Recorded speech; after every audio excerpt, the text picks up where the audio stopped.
Hello everybody, I'm Kelly Quintana. Today I am going to talking about the topic ICT. First, I will explain the main idea of each video, okay?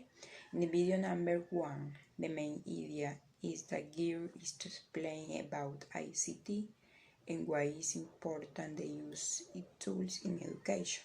In the video number 2, the main idea is to demonstrate that teachers should be trained more to use technology in classroom.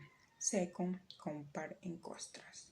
Well, both videos talk about the use of ICT in education, but the first video covers the theoretical part, while the second shows how the teacher makes use of these tools, making class a fun experience.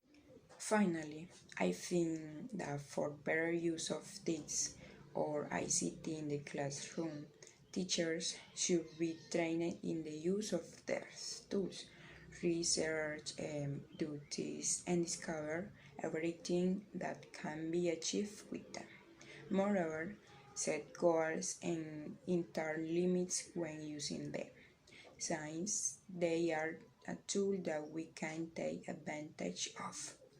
Okay, thank you so much.